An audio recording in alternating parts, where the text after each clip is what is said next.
before the church, One Soul Church, that is the convener, on which platform we are convening this Arise conference. I met you before the inauguration, and you played such, an important role in terms of guidance, asking questions and everything. But I actually met you through a video, through a conversation like this that you had with Reverend Sam Adeniyi, after your own conference called the Redefinition Conference. So you had something called Redefinition Conversation. So I watched that video, and that was how we connected. And ever since then, like they said, the rest is history. But how do you feel today? How do you feel? Remember on a particular occasion, I sent you a message. I said, I'm confused. And you said, I'm not confused. I said, is the confusion your own? Why are you claiming my confusion? Or why are you downplaying it? And you said that I'm not confused. But how do you feel? How does this... I don't want to put words in your mouth, but how do you feel? Well, thank you very much. It's a surreal feeling, because going around, came in, went round first. Going around interacting with people. And besides that, and I've told you this, very proud of what you and Margaret are doing. Thank you, sir. To know how, when we're still at conceptual stage, about the day we're writing. Yes, sir. We're writing things in the office. What is what are we going to do? Yes. What will be the buying? What's it called? The catchphrase. And I said, what does that mean? We did all those things. And to see everything evolving now. And at some point, he said you were going to send me away. Yeah. Because I was asking too many questions at the same time. Yes. And now to see that, so I just felt like, this is another form of redefinition, Wow. And it's another form of what? Redefinition conference, So I'm like, so in my heart, when we were talking, I just said, it's like the harvest has come back now. So wow. That was like the seed. So the harvest is, I'm the one being interviewed now, and I hope you'll not be a hot seat for me like that. I was so charged up, by what I heard you discussing with Reverend Sam. And like I said, I have never seen Reverend Sam in that light before. The nuggets you drew out of him that day thoroughly blessed me. And moreover, because we were entering a stage that he had passed, and he dared it all. How they started, how things were, he dared it all. Can't we find churches in Nigeria that the founder would come and tell us how it was? So you having Reverend Sam at the Redefinition Conversation gave him an opportunity to share how it all started. Sometimes you never really know the impact of what you are doing. When you have the opportunity to see it and live in it, 2 years not too far away. 2 years not too far away. Yes, sir. And to see this, and I remember you told me back then that you had gone to Womack's Bible School in South Africa, and just one conversation, I think barely 1 hour, 45 minutes, would do that. It's a joy, and like I said again, to see that through that this whole thing is coming up. We thank God for everything, and I know that it can only get better. I'm very, like I said, I'm very, very impressed. Not just what we are doing now, the whole thing, and most importantly, the heart. Yes, and I remember I discussed with Pastor Sam back then that the whole thing that God was telling us to do things more on the media scale. I wasn't very, very comfortable with it, and he shared his own experience with me that he gave me numbers. These are the number of people that come for ELC physically. ELC is Excellence in Leadership Conference that they do. Okay. And these are the numbers that come physically. Yeah, and these are the numbers that come online. And the numbers that come online, what he said, if we have to put these people in a physical location, we don't have that kind of thing. So it was important that we maximize, the digital and online space. Even though God has been pushing me, it was something the expertise, we didn't have all that at then and all that, but we did it, and look at it, it's still producing fruit now. So wow. It's a joy. Just to buttress what you are saying about leveraging the media space is the fact that I never heard about that conference. I didn't attend the conference. It was just the content generated at the conference that you put online that I watched. That is why we are here today. That is why we are here today. Coming to our Rise conference, sir. The things you spoke to us about saints saving this society. Can you just shed SSS?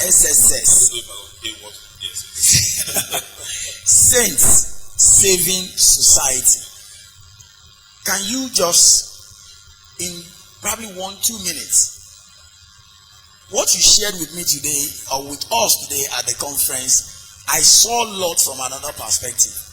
You made me see righteous men from another perspective. Can you please, can you speak to the righteous men out there? Can you just say something to every righteous man out there about the danger of not doing something about the problem that God is pointing their attention to?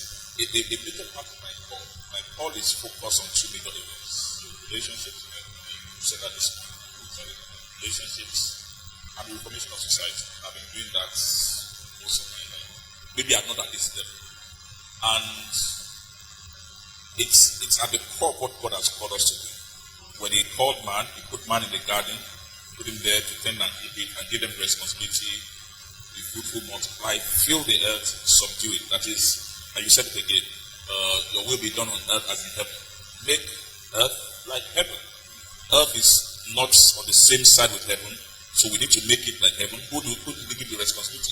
The man that he created. After the man fell, Jesus Christ came to wash us by his sin and whatever, made us saints. So the responsibility of saint is do what I told the first Adam to do. The second Adam turned into saints because of sin. Now you are all saints. Now go forth and save the society. You have been saved to save your society. Now the society doesn't start from the world.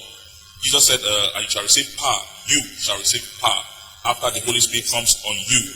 Then you shall be witnesses. Witnesses beyond soul winning. You shall be proofs. You shall give evidence of what I do where you are, your Jerusalem, Judea, Samaria, till the ends of the earth. So just take these values as far as you can go. And that's what the essence is all about. And the challenge is this. Sometimes we become so overwhelmed with our own personal issues. Wow. And I believe that truly God saved us to do things in our life. But the truth is this. Whether is it Jack or Jeff Bezos or Bezos, whether it's Bill Gates or anybody, there is nobody in this world that can say, I have everything all together. So a lot of us are saying, oh, I don't have this. We're always looking at what we don't have. I'm trying to sort that out, saying that if I have this, I'll do this. But the truth is this. There are things in society staring us in the face every single day that God expects us to be able to address. Lot did not address it. He was more concerned about, he was a righteous man, he was a covenant man, he was a saint in that definition. But he was so consumed about creating a good life, a better life for himself and his family, he did not understand the effect of the society.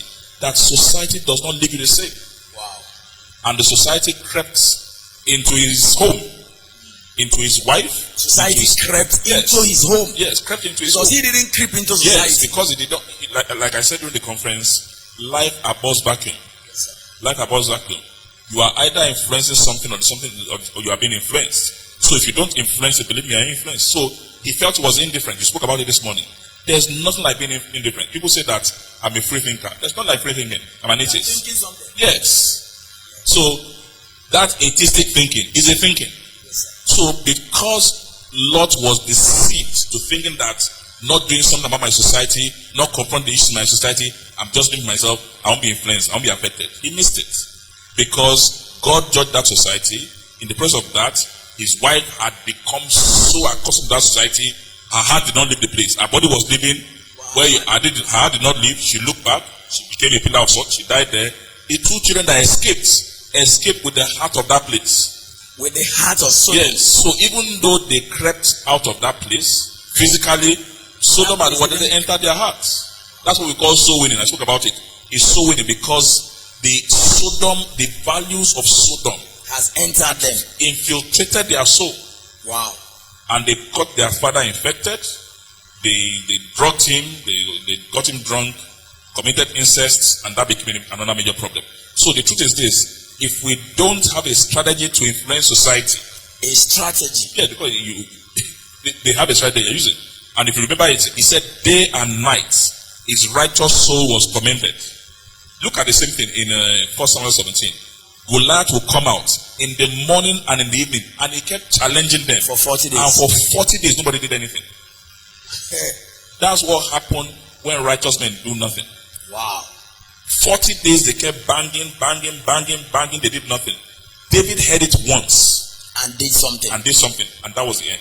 Wow. When we don't, and you see, all of them there, nobody knows their name today. They all went out. The house of David became stronger and stronger. The house of Saul weaker and weaker. The house of everyone that does not influence society will get weaker. Wow. Whereas those that are right and do something about it, they can be challenged. David had his own challenges, but he became stronger. And that's a simple proof. Wow.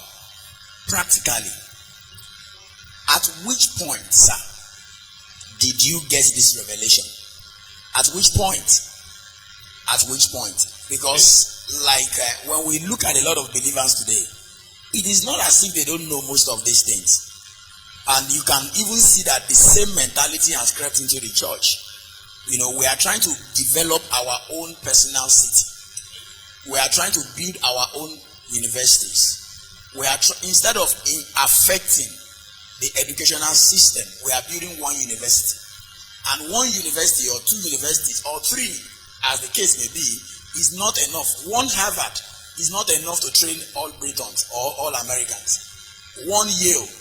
So, should we focus on building those things, or should we focus on building values that will build those things? People are shaped by the environment. One of the things that happened to man after this was this: God changed the environment. Sin changed them and ultimately changed the environment. Their nature changed, and God said, you know what, you can't stay in this garden again, get out. So whether you are born again, you know Jesus or not, our environment influences us. Now, I got born again in the 70s. Sorry, I was born in the 70s. I was born in the 70s. I got born again in the 80s, 1970s. Okay. When I got born again, like you, I had a few challenges because I didn't understand. I can be a very cerebral person. I read a lot, I think a lot. The Christian thing was not really hitting like that. Sometime in 1993, March 1993 precisely, the 9th or the 10th, I remember I was looking at my hostel at night somewhere in Bida, very protecting Bida precisely. And I had this vision. I'd never seen anything like that before. And it was God talking to me and showing me that my engineering direction was not my direction. Wow. That it was preaching. Now, it was. You had not started preaching? I had not. I couldn't preach. I couldn't talk. I'm an introvert naturally.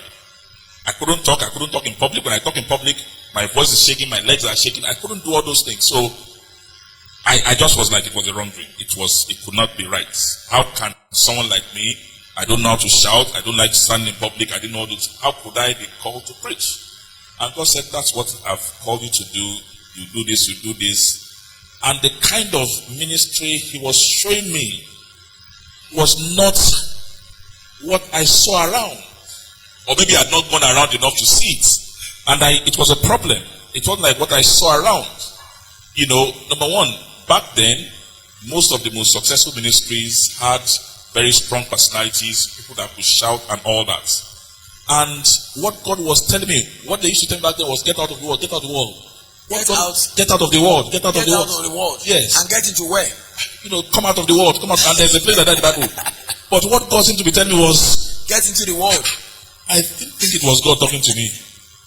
So it was a bit confusing. Believe me, I can talk about it now. It was a bit confusing. And God spoke to me about, he said, I want you to build a ministry that is as relevant to society like a company. As relevant to society like a company. Back 1893, I didn't know churches. It wasn't common for churches to have offices then.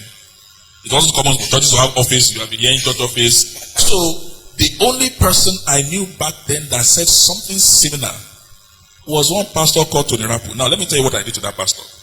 I came out of the SU group, and I won't call the name of the church. What's the SU group? Scriptural Union. Scripture Union. You know, very conservative. Okay, Scripture Union. Yes, Scripture Union.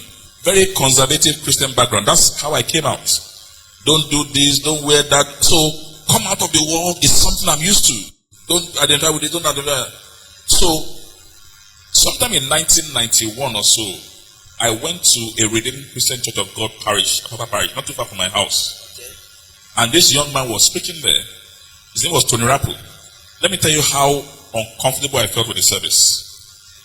I I attended the service. The way they were dressing was not something I was used to. You mean this Pastor Ni? Oh yes. The ladies were wearing huge earrings, were wearing clothes that did not seem appropriate to my kind of Christianity. Back then. So when they said first timers should wait behind, I said, in this kind of place, I left. But I knew he was the first person I heard say, come out of the world and get back into the world. He said, come out of the world and get back into the world. But I didn't like that church. Because you get back into the, So when God was saying all those things to me, my mind went back to him. And I remember I used to say first time back then that, our church office was somewhere, he said Rita Lori Hotel, which was a hotel somewhere actually back then. So it was the first person I heard this thing from. So I was like, this God that is telling me to do this world thing, let me go back and hear this guy. So I began to go back to listen to him. Now, God got another friend. His name is Ben Nwokedi. Ben is an archdeacon, they call them now. He's an archdeacon in the Anglican Church now. In Abba or something like that. So Ben's room was not too far from my room. Ben would just come and say, Ronnie, God is calling you to preach, minister of gospel. He's calling you to preach this and this. I hated it. Because number one, how can God look at someone like me that was shy, that couldn't talk to preach? Number two, I wanted to be an engineer, electronics and telecommunication engineer. It sounded nice. Yes, and I wanted to be like a professor.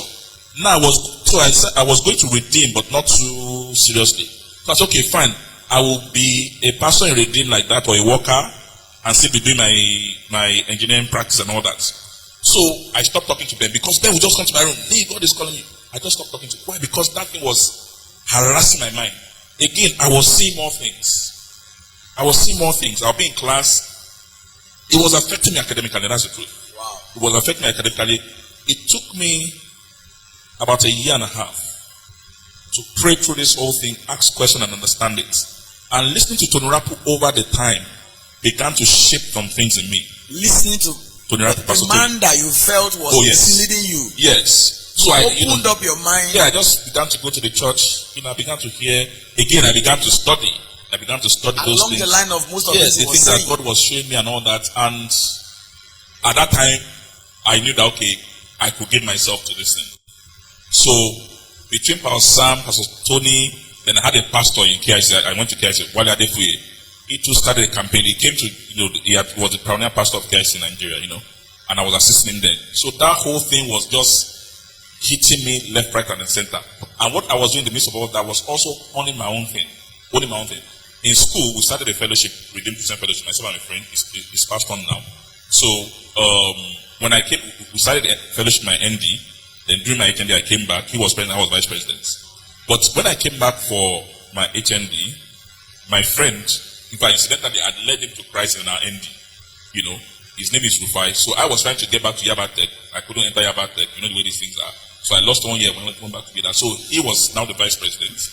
And he called me one day. He said, hey, I want you to start a group. We need to, in church and all that will provide funding and all that. We don't have enough money. So I called a few people and we called it Jesus Army. Now this Jesus Army, I learned it from Tony Rapu. You learned it from Tony Rapu. Tony Rapu had a program called Jesus Army. So I named the group Jesus Army. And the group was supposed to, after we have our levies and all that, but also give some extra money to do things. These were like kingdom finance. Yeah, good. One of the very first things I got us to do after we bought some things in the fellowship was to do a signboard in the school premises. And the signboard was addressed at occultism and other vices in the school. All these guys were students. Yes. Now, I saw that under Tony Rapu too. Again? Yes. Because back in those days, Tony Rapu had started a fellowship in Unilag called Sovereign Army. Sovereign Army. I don't know what it is now. Sovereign Army. It was the RCF, but they called it Sovereign Army. And when I went to Unilag then, I saw that they had done something like that. So we did the same thing in the school. It gave us so much. Okay, you recreated the same thing in Bida, in Niger State. Yes. Now, Bida was Sharia then. Yes. Sharia. So it was tougher. Yes. To do such on that campus. We did it then in the campus. Now we just wrote, it was the Christian message. We just wrote something that addressed occultism and other devices In the school, we did it, and it got so much traction with the school. The school suddenly began to notice our fellowship and all that. The next thing was that, like I said during the message, I read in the Bible now, so by this time I become the vice president. I said, you know what, let's do something to influence the school. We are using their halls for our fellowships and all that. Let's do something for them. It was predominantly a Muslim school. Most of them, 80 to 90% were Muslim. So during Salah, we'll buy baskets of fruits and take it to the principal's staff. Did you learn that from Pastor Nrapo as well too? I didn't learn that in that one. But like I said, I didn't learn that one because I wasn't that close. But I was like I said, I was already learning these things myself. You know that there are ways you can influence society without necessarily preaching the gospel. There are ways you can influence the society without verbalizing, preaching. I said it earlier today. Francis Assis said, preach the gospel at all times. If possible, use words. I heard Bishop Ike say, even though he quoted what's his name, Shakespeare. Action is eloquence. So I said there are things you can do. We didn't preach to them during Salah because they felt that Christians and Muslims are enemies. They are fighting. We don't need to do that. During Salah, we just bought these baskets and all that and took it to principals. I think there were 5-6 of them. Wow. And guess what they were doing? Which fellowship is that? Oh, RCF, Redeemed Fellowship. That's good. Okay. Do you have executive? Yes. Okay, take some number of room for your executive. Maybe 5 beds. And to get beds back in those days? Wow. Oh, take 5 beds for your men, take 5 for your men for your free. And we're having actually preaching the gospel without using words. Yes. The next thing I remember we did was that the student union building and complex was dilapidated. We fixed the building, did a couple of things. By fixing, you mean you renovated it. The building. Yes, part of the hall. Students. As students, part of the hall. We painted the place and all that. Now they allowed us to be meeting there when the school was having problems. When you renovated. Yes, after that. After the renovation. So they said we were having too many fellowships on campus. They kicked campus fellowships out of the school, but they allowed us to stay in the school. We're using the student union building. Then the student affairs officer, he said every Friday come and meet me because we're meeting on Sundays. Every Friday come and meet me. I will give you a hall that you can use. Show the security. So even though they kicked other campus fellowships out, they allowed us to stay in until we're able to build that. We already bought a land outside the school premises. Until we're able to build as students. So I saw that there is a way you can influence society, even other religions. We said it earlier today. It's value. It's value. Another thing I noticed was this: because the things we're doing, I was in electrical. Most of the president of student union were electrical students or engineering students. But the issue is this: they were not going to. I don't know if they went to the other campus fellowship president, but they were coming to meet me. Oh, Adeniyi, you want to contest for union president? Or this and this and this and this, and they were asking me, oh, "What do you think? Will you support us?" And I will ask them questions. Do this. Will you do this? And they say.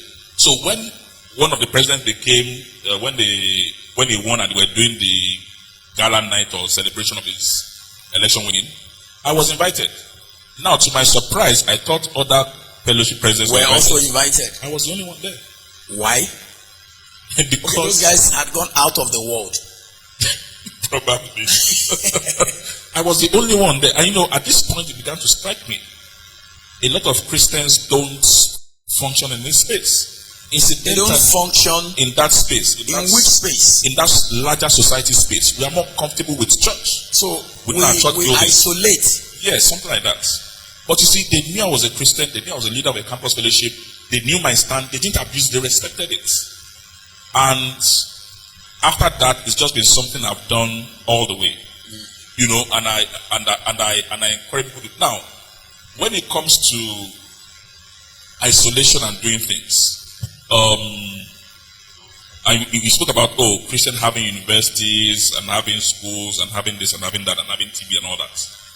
The truth is that there's nothing wrong with it.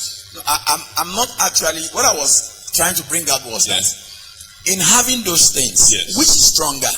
Is it in influencing policies that will affect the educational sector in totality, good, or creating a school that will take in a few students? It works 2 ways. Okay, sir. It works 2 ways.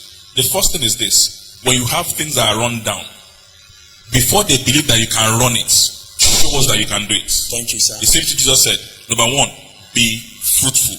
What does it mean to be fruitful? Show us one sample. My God does what he's here now. He works with media. So if you are going to create a music now, you first produce one. It's called a master. Be fruitful. Do one. So we see Bishop Oyedepo, Covenant University, one. Be fruitful. Be fruitful. And I've shown you that I can do it well. Multiply. They have another one in they have another one landmark. Multiply. Multiply. Fill the earth. Fill the earth. That means take that one idea. How do you fill the earth? If you read Acts chapter 5 verse 28, the apostles were preaching all around. The Sanhedrin called them. He said, what's the matter with you guys? You have filled Jerusalem with your teaching. But mind you, they didn't start with Jerusalem first. They started with their lives. So if Bishop Oyedepo is talking to NUC today, or talking to the Ministry of Education, or talking about listen. They will listen. Why? He has shown one. He has shown one. And that's why it's important first for us to do these things. Okay. Now I'm here today. Why? I did one. You saw it. You are doing it. Now we don't have to call the helper's house or redemption. I don't care the name. It's the value we are explaining. Now only God knows who is going to do this next. What are we doing? That value we are filling the earth. We are expanding it. Wow. And that's what we do. Because the truth is this: no single church, no single organization, no single individual can do everything. All we can do is do it and express in different ways. So what we have to do is like first, yes, fruitful. Be fruitful. Show one sample. Multiply it. Then it can be done, it can be reproduced. But you see, fill the earth. People will just take it.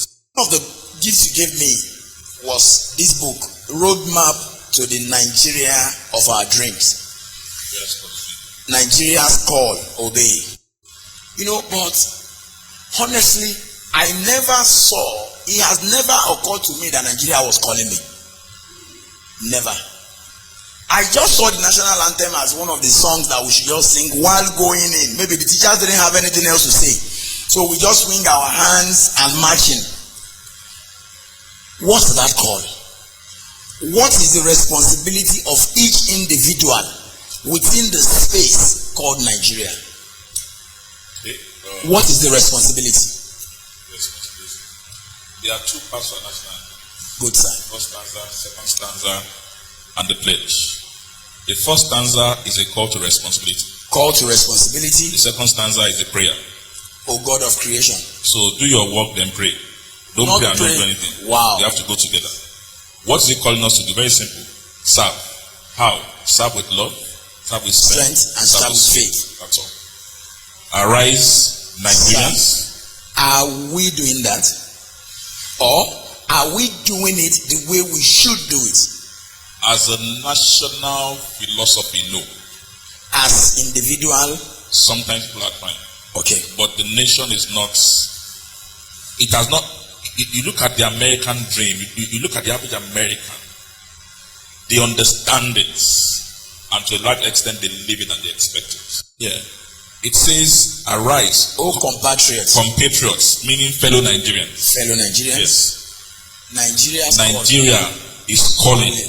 Obey that call. Wow. What is the call? To serve our Father's land. How? With love, with strength, and with faith. So I say with power, with passion, and with possibility. Woo! Why with love? If you love somebody, you go out of your way for the person. The Bible says love covers the multitude of sin. Even when you are seeing a lot of bad things happen, you love because of love. Just turn your face. So he says, serve your country with love. Because there are some things that you will see that I don't want you to do, but love. Serve it with strength. What's your strength? All your ability, all your capacity, all your intelligence. Put everything to bear. Bring all your intelligence, don't serve half-heartedly. How the Bible say? He said, what's the greatest commandment? Love the Lord with all your heart, with all your soul, with all your mind. And love your neighbor. Yes. So that's what the second is. With everything. Bring all your capacity.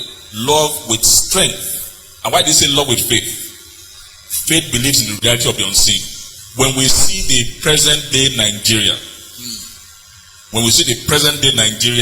so many things want to discourage us. But by the eye of faith, we must see that future. And in the book, I gave an example. Is it in 1996, the Olympic Game 1996? Yes. Nigeria was down, is it 3-0 or 4-0? To Brazil. Brazil is a dangerous team. Even if they score one, you have lost everything. But Nigeria was 4 goals down. But if you watch that match, and I've watched a number of times online, those guys played their hearts. So if we could say that those guys at some point just realized with strength and with faith. And not only did they meet up, they won. And I think they took the gold for that. They went on to beat Argentina and won the Olympic gold in football.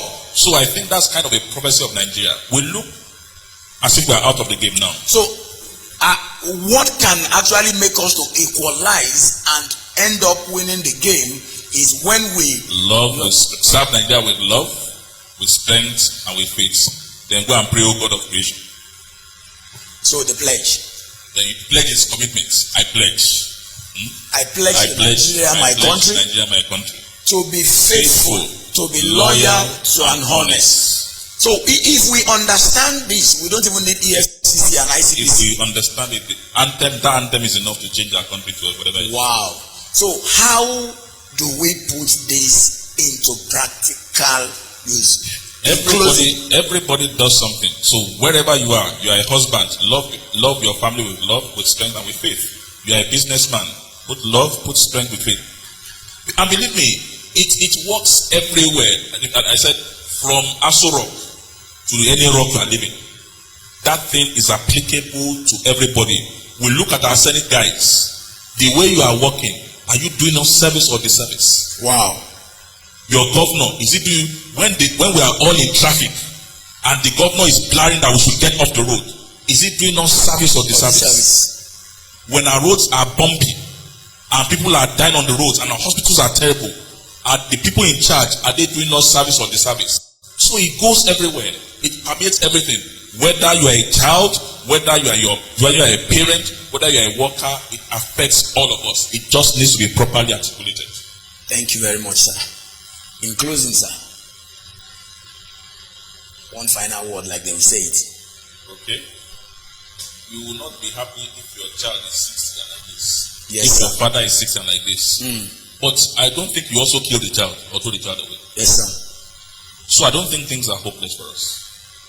I think we need to change. I think we need to work together. Wow. And I know that this country, forget it, in the next 10 years, we won't be perfect, but believe me, it will change. We're already seeing it. Amen. Already seeing it. It's not in the hands of government. Government has a part to play. We have a part to play. And for as many who choose to answer that call. Choose to answer the call. And it's not just, you can even serve the calling as a pastor, as a businessman, as an actor, as a tailor, as anything, as a musician. You will see how God will begin to give you influence and position. Will begin to give you influence and position to make change on a larger scale. Wow. I think we have to drop it on that note. Thank you very much. Pastor Adeniyi, Adekunle, thank you very, very much.